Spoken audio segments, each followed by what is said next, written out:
işə salındı. Dərsimiz yazılır. İndi isə icazənizlə dərsimizə başlayaq. Bismillah, gəlin elə 10-cu sinif dərslikdən başlayaq.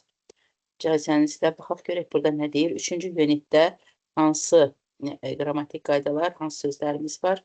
Gələ buna baxaq. Deməli, burada bizdən hansı tapşırığı verir? Read the text about Novruz holiday. What other information about this holiday would you add? Novruz bayramı haqqında burada bəzi məlumatlar verilib. İndi siz bunu özünüz oxuyarsınız. Sadəcə qrammatikaya baxaq. Yenə qaydarıq bura. Hə, sözləri də bir sürətlə izah edeyim, baxaq. Deməli, date back hansısa bir ilə təsadüf etmək, yəni tarixi bu vaxtdan başlamaq. Yəni, belə deyim də, asan olsun, baş verib bu hadisə, filan vaxtı, keçmişdə, hansısa bir zamanda baş verib. Annual, illik, yəni ildə bir dəfə baş verən hadisə. Festivities, bayramlar, şənliklər, festivallar. Excuse, üzür, bəhanə. Live, canlı. Range, sıralama. Ritual, mərasim. Preserve, qoruyub saxlamaq. Və biz bunu keçən dəfə keçmişdik axı. Mənə elə gəlir. Təkrar deyil. Mənim yoldaşlar zəhmət olmasa açın. Hə, yox, təkrar deyil.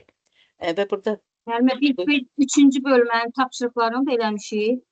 Bu sözlərini də öyrənmişik keçən dərs. Yenə evə bunu verirsiniz. Mən səsimi çıxartmadım ki, siz evə çaşqınlıqdan məncə dediniz ki, 3-cü bölmənin tapşırıqlarını işləyərsiniz. Yəqin ki, adverb clause contrast. Bunu keçməliyik. Yəni, ziddiyyət budaq cümləsi. Bir var güzəşt budaq cümləsi, bir də var ziddiyyət. Əslində, bunların hər ikisi Azərbaycan dilində elə ziddiyyət budaq cümləsi kimi tərcümə olunur. Biz ziddiyyət, əgər 3-cü uniti keçmişiksə, deməli, biz ziddiyyət budaq cümləsi haqqında keçmişik.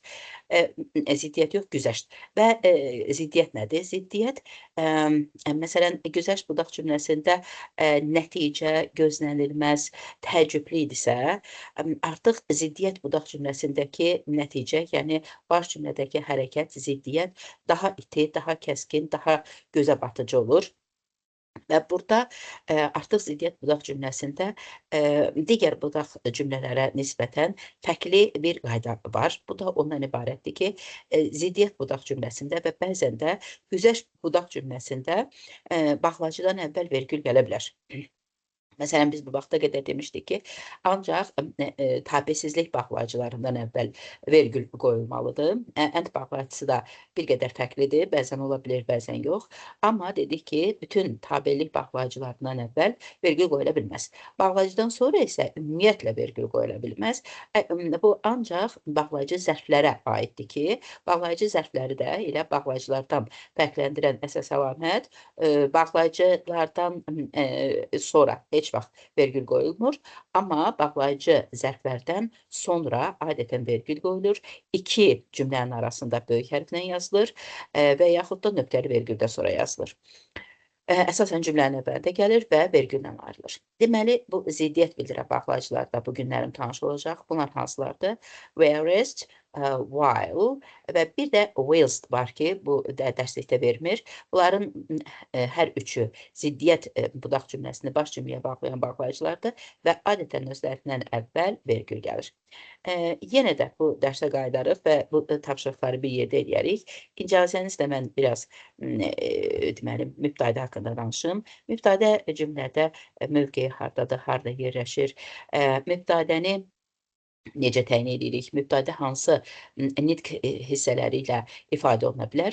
Biz əslində bu barədə artıq demək olar ki, biraz danışmışıq. Mübtədə budaq cümləsini keçərkən demişdik ki, mübtədə nəinki bir sözlə, bir isimlə, hər hansı bir nitq hissəsi ilə və eyni zamanda bütün bir cümlə ilə də ifadə oluna bilər.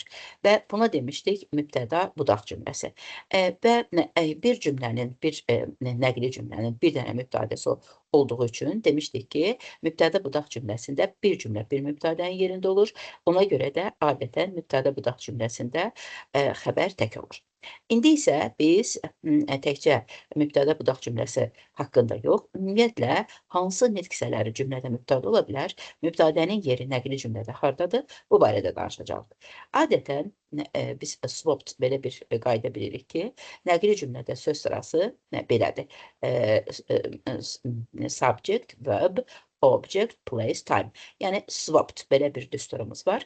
Cümlənin, nəqli cümlənin əvvəlində mütləq şəkildə mübtəda gəlir. Və mübtəda müxtəlif nitq hissələri ilə o cümlədən isimlə, adlı halda olan isimlə, yəlik halda olan isimlə, yəni əlbəttə ki, bundan sonra bir isim gəlir və yəlik halda olan isim özündən sonra gələn isimlə birlikdə cümlənin mübtədası olur.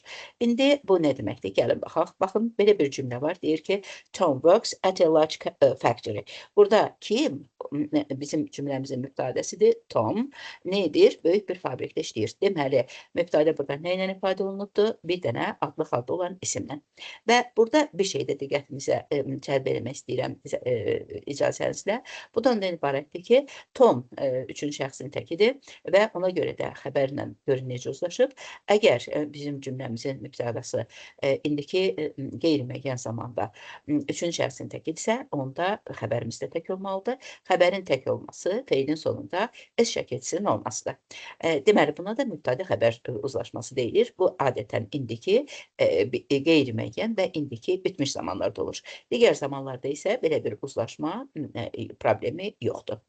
Deməli, biz indi dərsimizdən sonra gələn növbəti dərs üçün həmin bu agreement, verb, subject, agreement tapşırıqlarını işləyəcəyik və buna fikir vermək lazımdır. Bunun üçün də mübtədəni seçmək lazımdır. Və mübtədəni seçərkən, əgər bu cümlədə təyin yoxdursa və yaxud da tezlik bildirən zərflər yoxdursa, onda adətən mübtədə ilə xəbər qoşa gəlir. Yəni mübtədədən dərhal sonra bax bu cümlədəki kimi feil xəbər gəlir. Və asanlıqla müəyyən edirik ki, hə, bax bu mübtədədir, bu isə xəbərdir. Bəzən elə olur ki, cümlədə təyin olur və həmin təyin söz önü vasitəsilə verilir. Ona görə də bilməliyik ki, cümlədə söz önünə qədər olan hissə mübtədə, söz önü və aid olduğu isimlə birlikdə təyin, ondan sonra isə xəbər gəlir. Ona görə də biz mübtədə ilə təyini qarışdırmamalıyıq. Belə eləyək də, əgər bir problem varsa, onda onu belə yoxlaya bilərik. Cümlənin mübtədəsi olmaya bilməz. Mübtədəsiz cümlə yoxdur. Amma cümlədə təyin olmaya bilər.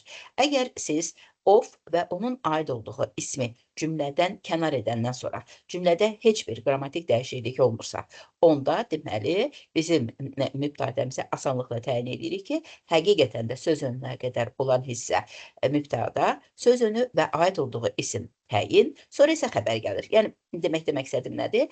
Bəzən testləri işləyəndə mübtədəni yox, təyini xəbərlə uzlaşdırırlar. Yadımıza salaq ki, söz önünə qədər olan hissə mübtədədir. Söz önü və aid olduğu isimlə birlikdə isə adətən həmin o mübtədənin təyin olur. Və deməli, biz burada nə öyrəndik? Öyrəndik ki, adlı halda olan isim cümlənin mübtədəsi ola bilir. Davam edirik. Daha nə ilə ola bilər? Baxın, burada ekranda siz özünüzdə görürsünüz. Pronoun. Yəni, bir əvəzlik ola bilər. Məsələn, I want a bath before going to bed. Yatmazdan əvvəl duş qəbul etmək istəyirəm. Eyni zamanda işarə əvəzliyi həm isimlə işlənəndə və yaxud da tək işləndikdə cümlədə mübtəda funksiyasında çıxış edə bilər. Məsələn, this is a friend of mine. Bu mənim dostlarımdan biridir. Baxın, kim bu? This. Eyni zamanda deməli, təyin əvəzlikləri, qeyri-müəyyən əvəzliklər, inkar əvəzlikləri, yəlik əvəzlikləri aid olduğu isimlə bir yerdə və yaxud da sual əvəzlikləri də cümlədə mübtəda ola bilər. Məsələn, everybody was present at the meeting. Cümlənin mübtədəsi qeyri-müəyyən əvəzliklə ifadə olunmuşdur. Father, someone wants to see you downstairs. Everybody, someone. Bunlar, deməli, everybody təyin əvəzliyi, someone isə qeyri-müəyyən əvəzlikdir və hər ikisi cümlədə mübtəda ola bilir. Nothing will come out of it. Onun içindən bir şey çıxmayacaq. Nothing inkar əvəzliyidir. Yenə də bu cümlənin mübtədəsidir. Hers was a student's mind. Onunki uşaq ağlı idi. Onunki tələbə ağlı idi. Bax, buradakı whose yəlik əvəzliyinin isimsiz işlənən formasıdır. İsimlə işlənən formada cümlənin mübtədəsi olur və isimlə bir yerdə bir cümlə üzvü olur. Hətta mübtədə də tamamlıq da ola bilir. Və axırıncı sual əvəzliyi. Who is working in the garden? Kim bağda işləyir? Göründüyü kimi yenə də bir sual əvəzliyi ilə ifadə olunmuşdur. Deməli, biz burada nə öyrəndik? Öyrəndik ki, nəqli cümlənin söz sırası swapped, subject, verb, object, place, time belə bir düsturla ifadə olunur və cümlənin mübtədəsi müxtəlif nitq hissələri ilə isim, sifət, say, əvəzlik, şəxs əvəzliyi, işarə əvəzliyi, qeyri-müəyyən və təyin əvəzliyi, inkar əvəzliyi, yəlik əvəzliyinin həm isimlə işlənən, həm də isimsiz forması və o cümlədən sual əvəzlikləri də cümlədə mübtədə funksiyasında çıxış edə bilər. Daha hansı cümlə üzvləri cümlədə mübtədə ola bilir? Məsələn, substantivized adjective, yəni isimləşmiş sifətlər. Bilirik ki, gəlin baxaq görək, biz təkrar edək görək isimləşmiş sifət nədir? İsimləşmiş sifətlər adətən ya bir qrup insana, ya da millətə aid olur. Əsas göstəricisi artikel ilə işlənməsidir. Azərbaycan dilində də belə isimləşmiş sifətlər var.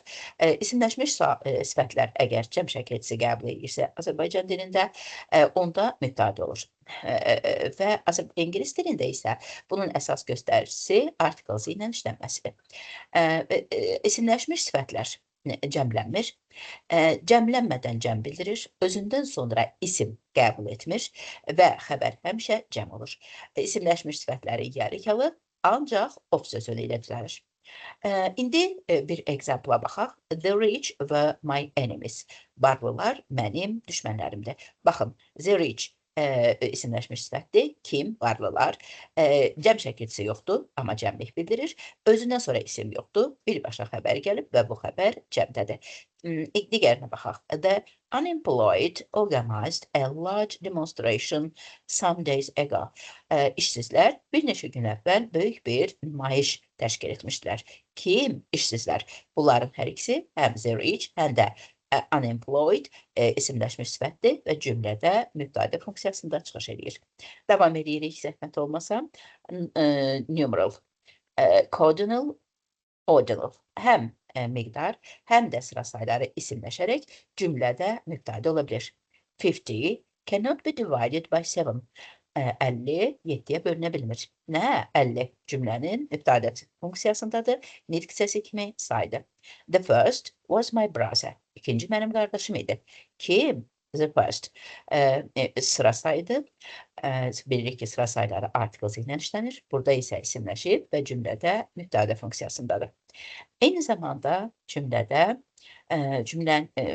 feilin şəxsiz formaları infinitiv, yəni məstər, məstər tərkibi, məstər birləşməsi, gerund mübtədə ola bilər.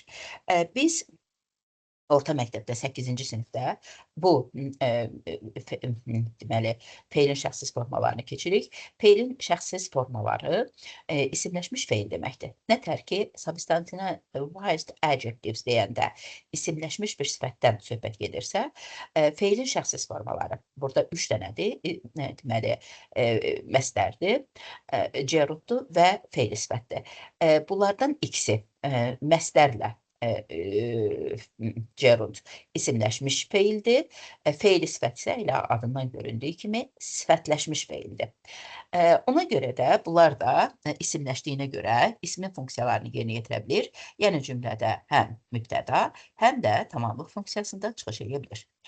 Bir şey yadımıza salaq ki, əgər məsələn bunlar isimləşmiş olsa da əslində bir nitq hissəsi kimi mənşəcə feildirlər.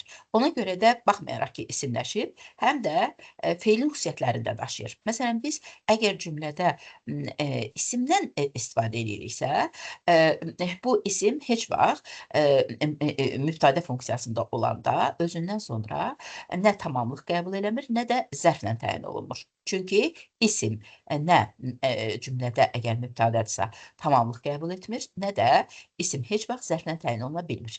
Amma həm məstər, həm də gerund mənşəcə feildilər, isimləşiblər.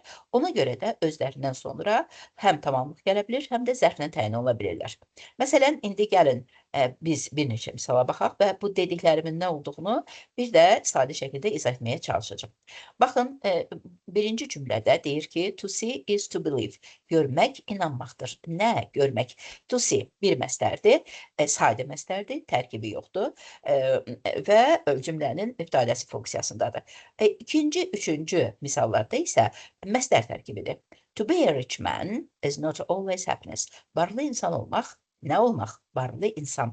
Baxın, burada to be olmaqdan başqa, yəni məstərdən başqa, eyni zamanda birləşmə də var. Nə olmaq? Varlı insan olmaq. Yəni, bayaqlarım sizə dedim, məstər bir nitq səsi kimi feil olduğuna görə özündən sonra tamamlıq qəbul edir. Bax, bu da bir tamamlıqdır. Nə olmaq? Varlı insan olmaq. Həmişə xoşbəxtlik deyil. İndi növbətinə baxaq. For me, to see her that day was impossible. Bu da yenə bir məstər tərkibidir. Mənim üçün onu həmin gün görmək qeyri-mümkün idi. Və daha nə ilə ifadə olunur? Gerundla.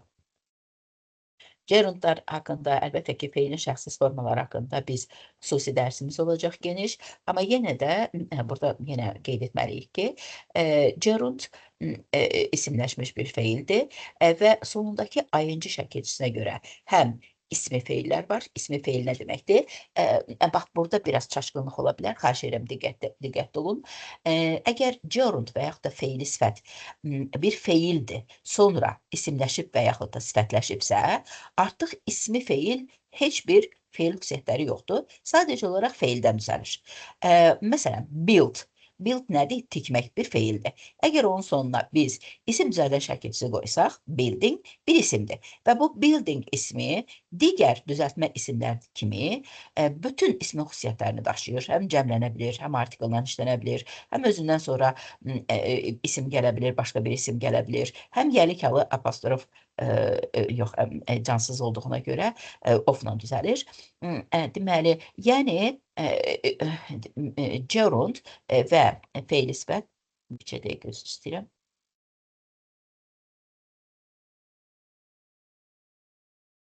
Gerund və feili sifət əgər mənşəcə feildirsə, artıq feili isim bir isimdir, sadəcə olaraq feildən şəkilci vasitəsilə, ayıncı şəkilcisi vasitəsilə düzələn bir isimdir. Ona görə də biz bunları bir-birindən ayıra bilməliyik ki, bizim cümləmizdəki ayıncı sonluqlu söz gerunddur, feil sifətdir, yəni participle one'dır, yoxsa verbal noun'dur. İndi əgər gerunddan danışırıqsa, baxaq görək, belə bir misala baxaq. Eating was farthest from my desire. Mənim ən axırıncı istədiyim şey yemək idi. Yəni, mən bunu hərfi tərcümə etmədim. Hərfi tərcüməsi belədir ki, yemək mənim arzularımdan ən uzaq olan idi. Yəni, belə bir cümlə Azərbaycan dilində işlətmək doğru deyil. Ona görə də deyirəm ki, yemək mənim ən axırıncı istədiyim, arzu etdiyim bir şey idi. Deməli, burada ayıncı sonluqlu söz bir gerunddur. Bunu nədən biləcəyik? Görürsünüz, cümlənin əvvəlində gəlib və bu cümlənin məhz mübtədəsidir. Əgər cümlənin əvvəlində gəlmiş ayıncılı sözdən sonra bu cümlədə bir mübtədə olmuş olsaydı, biz buna deyəcəkdik participle one. Burada isə yoxdur. Ayıncılı söz həm cümlənin əvvəlində gəlib, həm də mübtədədir. Deməli, bu gerunddur. İndi ikincidə isə buna gerundial phrase, yəni gerund birləşməsi deyirlər. His coming was a surprise to me. Onun gəlişi mənim üçün bir təəccüb idi. Baxın, mənim yoldaşlar, mən sizə dedim ki, bu gerund isimləşib və isimləşdiyinə görə ismin xüsusiyyətlərini daşıyır. Birinci nə oldu? Cümlədə mübtədə funksiyasında iştirak elədi. İsim cümlədə mübtədə ola bilir, tamamlıq da ola bilir. Eləcə də gerundda həm mübtədə ola bilir, həm tamamlıq ola bilir. Bizim bugünkü dərsimizin mövzusu mübtədə olduğuna görə biz ancaq onun mübtədə funksiyasından danışacağıq. Və ikinciyə baxın, his coming. Yərik haldan sonra işlənib. Necə ki, yərik haldan sonra bir isim gələ bilər. Gerund da bir isimdir, baxmayaraq ki, feildən düzəlib, isimləşmiş feildir, amma yenə də bir isimdir. Ona görə də yərik haldan işlənə bilir. Anita's being French might upset him a bit. Yenə də bir gerund birləşməsidir. Annetin Fransız olması onu biraz məyus etdi. Mənim yoldaşlar, əgər burada, bax bu punktlarda hansısa yaxşı başa düşmədiniz, yaxşı izah etmədim, təkrar ehtiyacınız varsa, mikrofonlarınızı açıb sualınızı verə bilərsiniz. Növbəti. Məsələn, biz bunu çox da belə keçmirik, dərsliklərimizdə də yoxdur, amma bilməyin... Buyurun, buyurun. Müəllimə, olar bir dənə sual verim sizə. Əlbəttə ki, buyurun. Müəllimə, biraz da yuxarı qaldırardınız o eating cümləsinə, eating. Zəhmət olmasa. Buyurun. Burada eating burada birinci A variantında verbal noun oldu. Xeyr. Biz verbal noun'dan danışmıram. Burada ancaq gerunddan da gerund. Bunların üçü də gerunddur. Gerund birləşməsidir, gerund construction'dır. Sadəcə olaraq mən verbal noun'u ona görə dedim ki, ing-li söz həmişə gerund deyil. Bəs indi siz dediyiniz kimi verbal noun'u gerunddan necə fərqləndirək? Məsələn, verbal noun isimdir də, ismin bütün xüsusiyyətlərini daşıyır. Məsələn, article-la da işlənir, cəmlənə də bilir. Amma gerund nə article-la işlənmir, nə də cəmlənmir. Bəli, nə də cəmlənmir. Çox sağ olun. Siz sağ olun. Həm də verbal noun'dan sonra tamamlıq gəlmir, nə də deməli, zərflə təyin olunmur. Amma gerunddan sonra tamamlıq gələ bilir, zərflə də təyin oluna bilir. Yenə də, bax bu gerunddan danışanda bunu ətraflı izah edəcəm. Və bu növbəti 7, bəlkə də heç rast gəlməmisiz, heç məsələn dərsliklərimizdə də yoxdur, amma mətnlərdə rast gəlinir, yəni bilməkdə bir fayda var. Bəzən bir deməli, sitatda cümlədə mübtədə ola bilir. Beneath is a proposition. Deyir ki, beneath bir sözünüdür. Nobody is a negative pronoun. Bunda görürsünüz. Nobody negatif, yəni inkar əvəzliyidir. Növbəti 8. Biz bunları mübtədə xəbər uzlaşmasında bir dəfə keçmişdik. İndi dərsdə kim iştirak etmişdirsə, yəqin ki bilir. Əgər cümlədə and bağlayıcısı varsa və and bağlayıcısı ilə bağlanan mübtədələr adətən xəbəri cəm tələb edir. Amma bəzən elə olur ki, and bağlayıcısı ilə bağlansa da bu bir ismin adı olur. Məsələn, Azərbaycan dilində mən sizə demişdim, pendir çörək. Məsələn, İngilizlərdə bu yoxdur. Onlar deyirlər bread and butter. Sonra, məsələn, bread and water. Bunlar bir ümumi bir məfhumun adı olanda xəbər tək olur. Amma digər hallarda, hətta deməli, iki sayılmayan isimdə and bağlayıcısından bağlanırsa, məsələn, tea and coffee, ayrı-ayrı. Onda yenə də xəbər cəm olur. İndi bu nə deməkdir? Bax, bir var deyirsən ki, pomidor və tutaq ki, pendir, yumurta stolun üstündədir. Ayrı-ayrı isimləri adını çəkirəm. Bir də var ki, bir yeməyin adıdır, pomidor yumurta və yaxud pendir çörək bir yeməyin adıdır. Bal və qızardılmış çörək, deməli, honey and roast. Bax, elə buradakı kimi bread and water. Baxın, bu bir məfhumun adı olduğuna görə xəbər tək olur. Bread and water is plainest and cheapest possible food. Deyir ki, su çörək, yəni deyir, o qədər kasıbdır, belə bir ifadə var, o qədər kasıbdır ki, quru çörəklə su ilə dolanır. Bax, bu mənada bir dolanışıq tərzi, bir, necə deyim, bir məfhum, bir bütöv olduğuna görə, deməli, xəbəri tək götürüb. Adi halda isə ədlə birləşən deməli, nədir, mübtədələr xəbəri cəm götürür. Baxın aşağıya. The red and the white rose are both beautiful. İki dənə ayrı-ayrı güldən bəhs edir. Biri qırmızı, digəri isə qızıl güldür. Ona görə də xəbərimiz də cəmdir. Are beautiful. It. Necə olur ki, it cümlədə mübtədə olur. Hələlik ki, bunu saxlayıram növbəti dərsə. Çünki itlə olan mübtədələr həm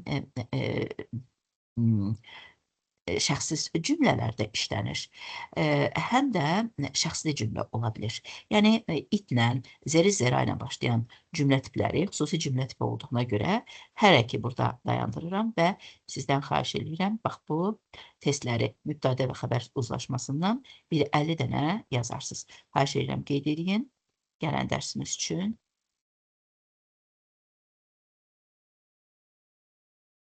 Və indi gələk dərsimizə.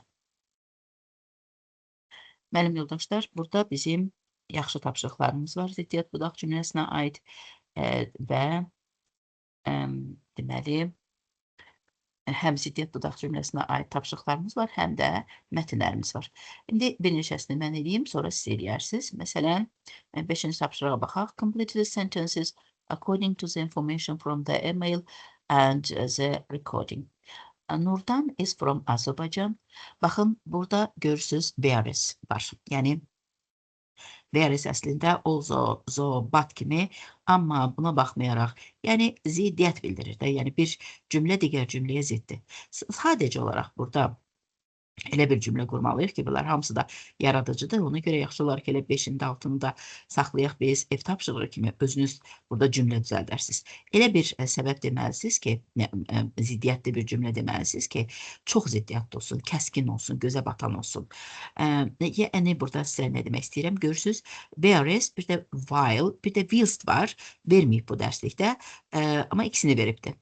İkisi də ziddiyyət budaq cümləsini baş cümləyə bağlayan bağlayıcılardır.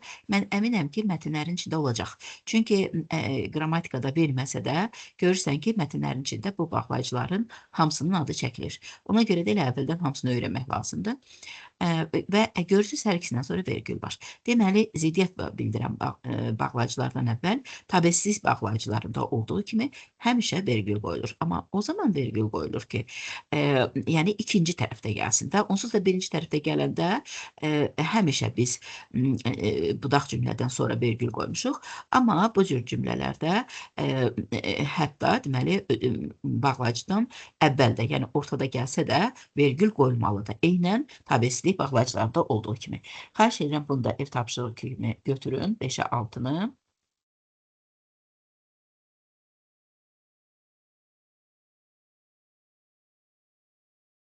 Sözlərimiz var.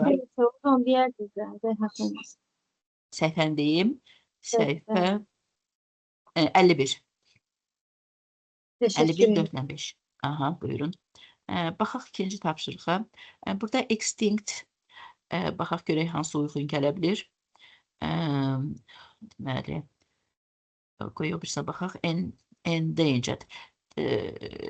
To risk of no longer existing, survive, continue to live or exist, indigenous of people and their culture coming from a particular place and having lived there for a long time, extinct, no longer existing.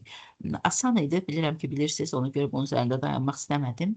Bu işləri özümüz işləyərik bir yerdə.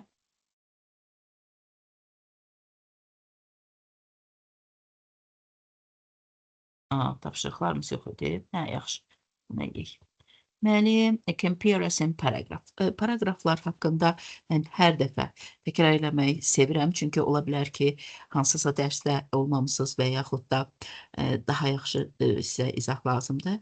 Paragraf esse kimidir. Sadəcə essedən fərqli olaraq həcmcə biraz az olur. Paragrafda da, essedə də biz eyni informasiyanı çatdıra bilirik. Sadəcə olaraq paragrafda verilən informasiyanın həcmi essəyə nisbətən bir qədər kiçik olur. Çünki paragraf 3 hissədən ibarətdir, amma esse 3 paragrafdan ibarətdir. Ona görə də bu fərq ancaq bundadır. Amma eyni bir informasiyanı həm paragrafda, həm də essedə çatdırmaq olar. Və bunun dedik ki, 3 hissəsi var. Topic sentence, supporting sentences və bir də conclusion sentence. Eyni zamanda bunların növləri də var. Biz bunlardan descriptive paragraph, sonra indi bu günlərim comparison, yəni müqayisə paragrafı, descriptive, bunların bir neçə növünü keçmişik. Bu günlərim isə müqayisə edici paragraf növünü keçirik. Və baxaq görək bu hansı məqsədlə işlənir. Hansısa bir isim, hansısa bir hadisə, hər hansı bir ideya və yaxud da hər hansı bir əşya digəri ilə müqayisə edilir. Onların arasında oxşar və fərqli cəhətlər izah edilir. Baxırıq. Purpose, məqsəd, yəni deyir ki, bu paragrafı yazmaqda məqsəd nədir? Nə üçün bunu biz yaradırıq? A comparison contrast paragraph shows the similarities or differences between two people, things or ideas. Ya iki isim, ya iki insan, ya da iki ideya arasında oxşar və fərqli cəhətlər müqayisə edilir. Və əsas xüsusiyyətləri hansıdır? Birincisi oxşarlığı müqayisə edir, digər tərəfdən isə fərqliliyi müqayisə edir. Similarities between two things, differences between two things. Və burada ancaq bu, əgər bir deskriptiv paragraf yazırsansa, ya oxşarlıqdan, ya fərqdən danışmalısan. Məsələn, təsvir edicidə kimi sözlərlə təsvir yoxdur. İnformasiya verici paragraflar kimi hər hansı bir hadisə haqqında danışmırsan. Sadəcə oxşar və fərqli cəhətləri müqayisə edirsən. Və artıq sən topic sentensdə birinci cümləni yazarkən bunu oxuyan oxucu başa düşməlidir ki, sən burada nə isə bir-biri ilə müqayisə edirsən. Və indi baxaq, burada həm futbol yazılıb, həm soccer yazılıb. Bilirsiniz ki, futbol oyununun iki müxtəlif adıdır və indi bizə bir comparison paragraf verir. Yəni, burada biz futbol haqqında two varieties of English, əslində futbol yox, İngilis dilindəki müxtəlifliklər və eyniliklər, oxşarlıqlar haqqında. Yəni, İngilis dilində nə müxtəliflik və oxşarlıq ola bilər? Məsələn, biz hamımız bilirik ki, British English var, American English var, hətta hər bir ölkədə, məsələn, İranda bir başqa ləhcə ilə danışırlar, elə öz ləhcələrinə uyğun danışırlar. Kanadada xüsusən də ən çətin tələffüzü olan, mən öz təcrübəmdən bilirəm, tərcüməçi işlədiyim dövrlərdə onların tərcüməsini başa düşmək, onların danışığını başa düşmək çox çətindir. Şotland İngilisi çox çətindir başa düşmək. İndi burada da İngilis dilinin haqqında belə bir comparison paragraf var. Kəmilə xanım, buyurun, zəhmət olmasa hərəmiz biraz oxuyaq, bunu izah edək. Biraz da vaxtımız qalsın, sözləri, yoxsa söz verməmişdim. Gələn dəfə üçün zəhmət olmasa, deməli, 4-cü unitdən öyrənərsiniz. Buyurun, Kəmilə xanım, zəhmət olmasa başlayın.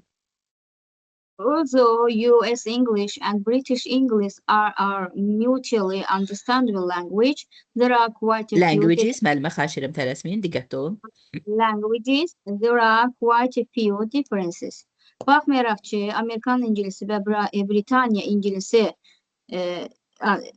başa düşülən dil deyil, orada... Başa düşəndir, müəllimə. Qarşılıqlı sürətdə bir-birini başa düşürlər.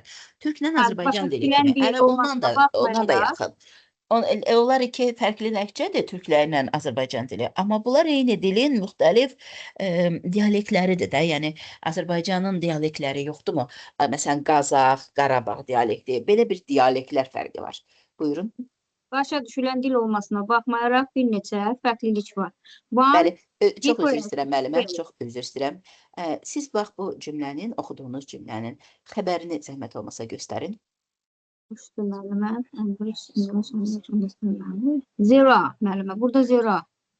Bəli, zerlə ar, bu ikisi bir yerdə mübtədə xəbərdirlər. Burada zerdir mübtədə. Zera differences, bax budur. There are differences. Bax, bu A differences daha doğrusu. Xəbər iki hissədən ibarət olur. Yəni, bu görürsünüz də ismi xəbərdir. Biri birləşdirici feil. Bu birləşdirici feil deyəndə linking verb. Bu təcə to be demək deyil. Məsələn, burada ola bilər to be, to become, to turn, to grow, hətta to go, baxmayaraq ki, go hərəkət etmək, getmək deməkdir. Eyni zamanda çevrilmək mənasında işlənir. Məsələn, bu birləşdirici feil nədir? Bir var deyirəm ki, turn page 66. 66-cı səhifəni çevir də. Bir də var deyirəm ki, turned yellow. Məsələn, leaves color turned yellow. Bitkilərin rəngi, nədir bu? Yarpaqların rəngi sarıya çevrildi. Bax, burada əgər haldan vəziyyətdən danışırsansa, bu birləşdirici feildir və həmin birləşdirici feillər özündən sonra adlar tələb edir. İsim, sifət, say, əvəzlik və burada da differences, nə? Fərqlər, müxtəlifliklər. To be üstəgələk noundur. Bax, bu xəbərdir. Yaxşı, bəs onda quite nə deməkdir? A few nə deməkdir? Niyə burada işlənib? Zəhmət olmasa bunların da funksiyasından danışaq. Dərəcə zərfidir. Tamamilə doğrudur. Dərəcə zərfidir. Elə bilin ki, veridir də. Nə tər şeydirsə, müəllimlər də, uşaqlar da verini rahat mənimsəyir. Amma quite olanda, razı olanda biraz artıq bunu biraz başqa cür başa düşürlər. Tamamilə dərəcə zərfidir. Veri qədər olmasa da qüvvətləndirir. Onun dərəcəsini artırır. Kifayət qədər bir neçə differences. A few da yenə də burada təyin funksiyasındadır və few qeyri-müəyyən, əvəzlik və yaxud da quantifier deyirlər də. Buna miqdar bildirən sözdür. Çox gözəl. Davam edin.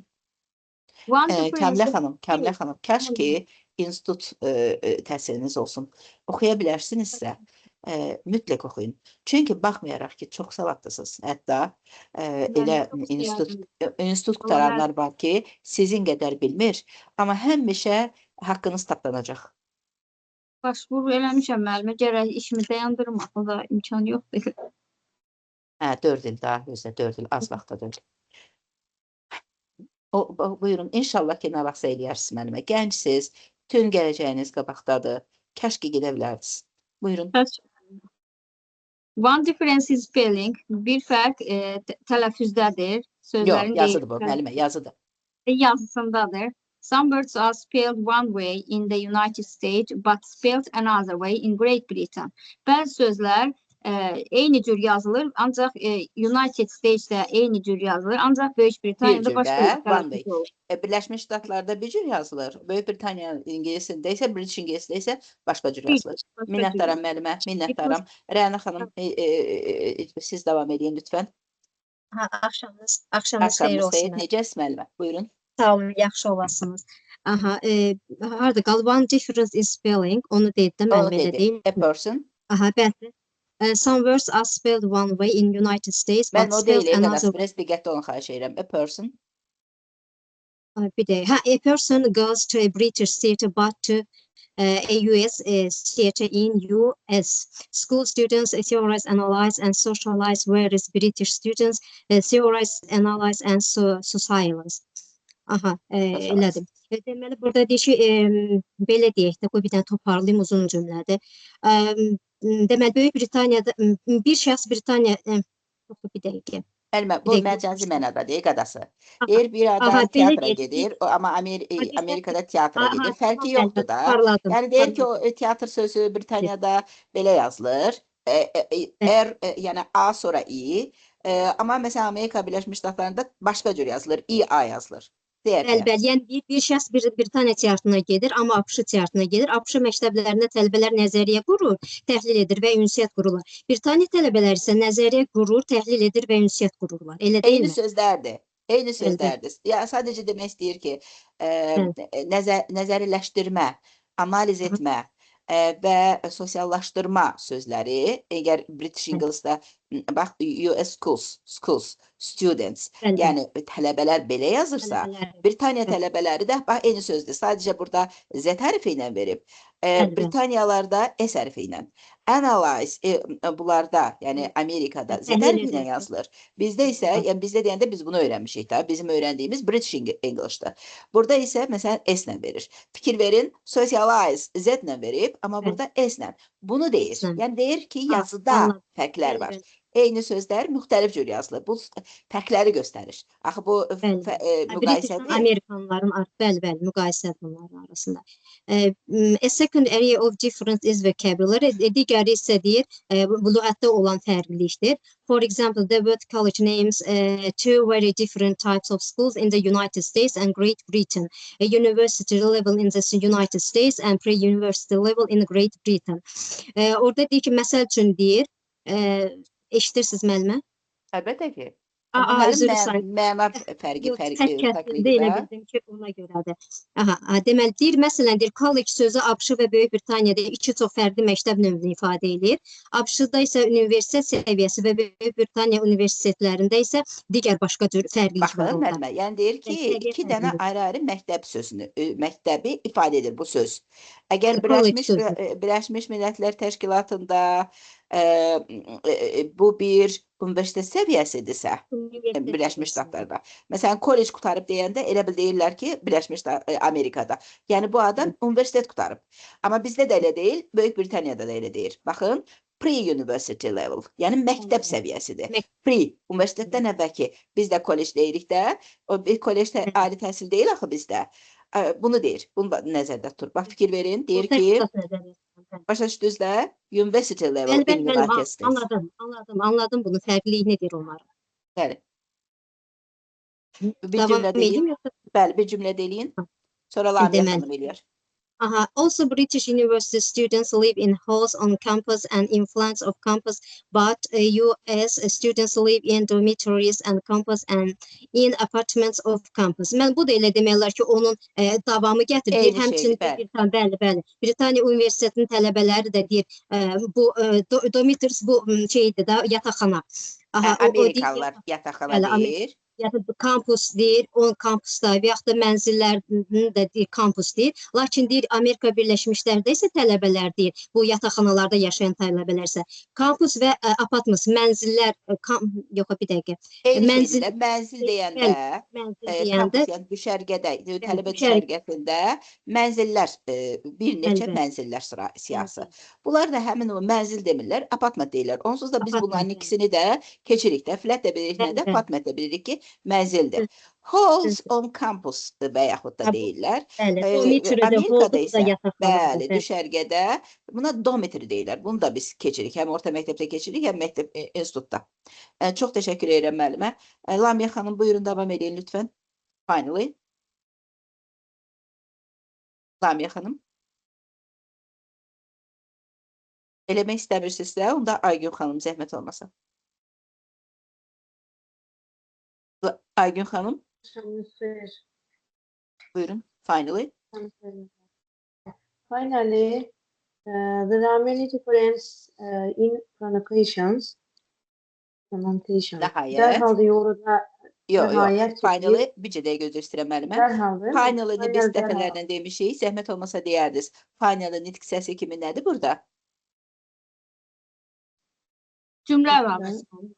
Yox. Cümlə zərfi.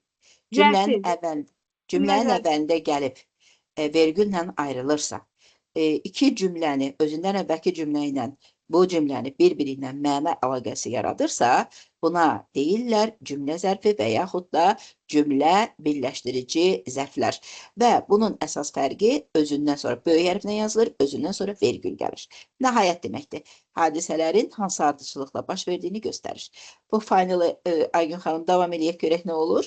Nəhayət ki, müxtəlif cür tələffüzdə də müxtəliflik, çoxlu müxtəliflik var.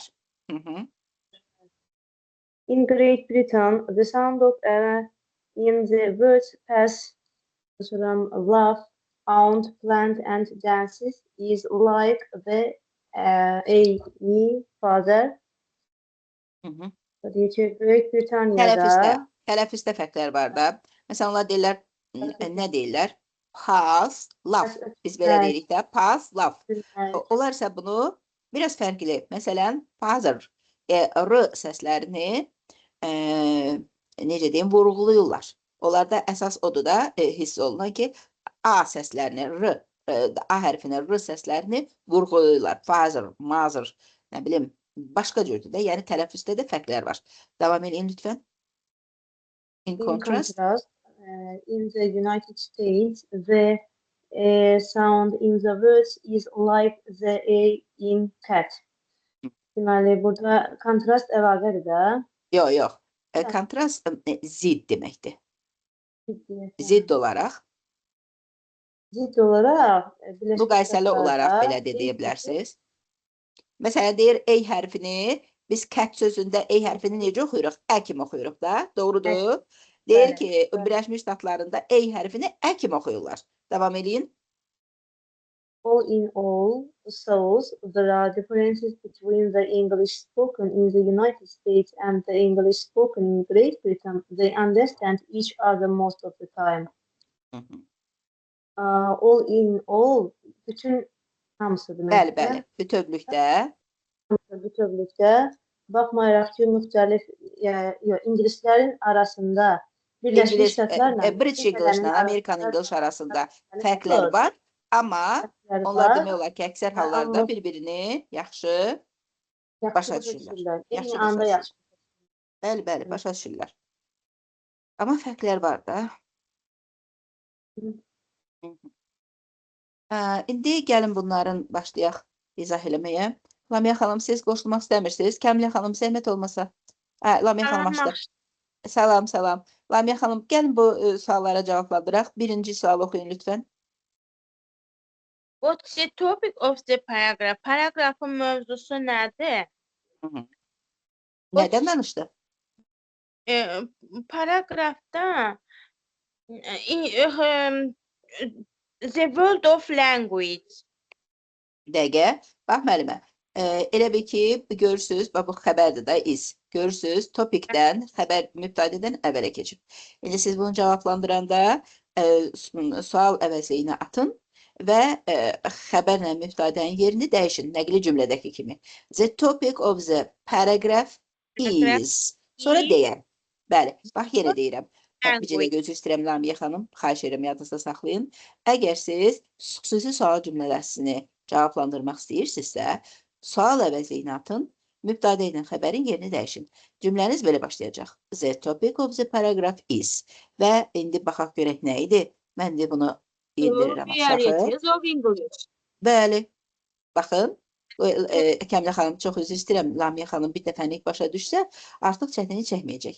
Və bunun adı nə idi? Two varieties of English. İngilis dilinin iki fərqli növü. İki dənə fərqli ingilis dili. İndi əgər başa düşdünüzsə, ikinci sualı oxuyun, cavablandırın. Lamia xanım. What's the topic sentence of this paragraph? Bu paragrafda Topic sentence hansıdır? topic sentence hansıdır? Cümlənin əsas mövzusu hansıdır? Müəllimə, mən deyim. Yox, xahiş edirəm Kəmilə xanım, xahiş edirəm. Qoy Lamia xanım bir dəfə başa düşsün. Cümləni qurun, sonra biz baxarıq ki, topic sentence taparıq sizlə bir yerdə. Cümləni necə quracaqsınız? Bayaq dediyim kimi eləyin.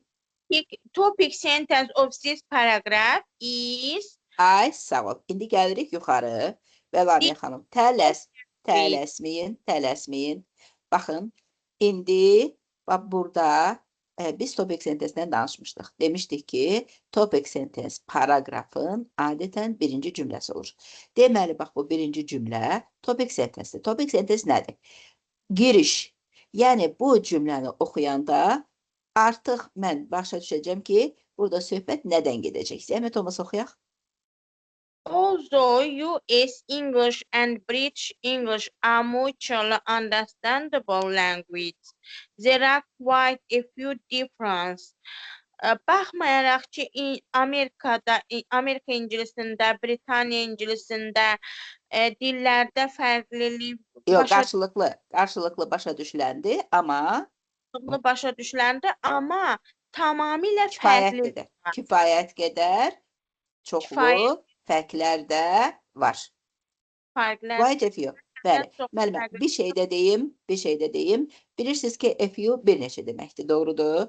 Özündən sonra sayılan cəmisini istəyir. Amma quite a few many'yə bərabərdir. Quite a few elə çoxlu deməkdir. Ona görə də bu tərcümədə belə eləyirik. Baxmayaraq ki, British English-la American English arasında Amerikan English'i qarşılıqlı sürətlə anlaşılır, amma yenə də kifayət qədər çoxlu müxtəlifliklər də, fərqlər də var. Yenə deyirəm, a few bir neçə deməkdir, özündən sonra sayılan cəmsin tələb edir, amma quite a few elə many'yə bərabərdir. Elə bu many deməkdir. Çox təşəkkür edirəm. Biz bu dərslərimizdə nə öyrəndik? Kamilə xanım, gəlin bir dəfə summarize eləyək, bir dəfə ümumiləşdirmə aparaq. Zəhmət olmasa. Nə öyrəndik bugünkü dərsimizdə? Mübtədanı öyrəndik müəllimə. Doğru. Hansı cümlələr mübtəda ola bilər? Mübtəda kimi işlənə bilər. Bəli. Deməli, qrammatika dərsimiz oldu bizim mübtəda. Bəli. Writing-də də mən comparison paragraphs, müqayisə paragrafı. Bəli, comparison paragrafı öyrəndik. Unitdən öyrəndik, dərslikdən.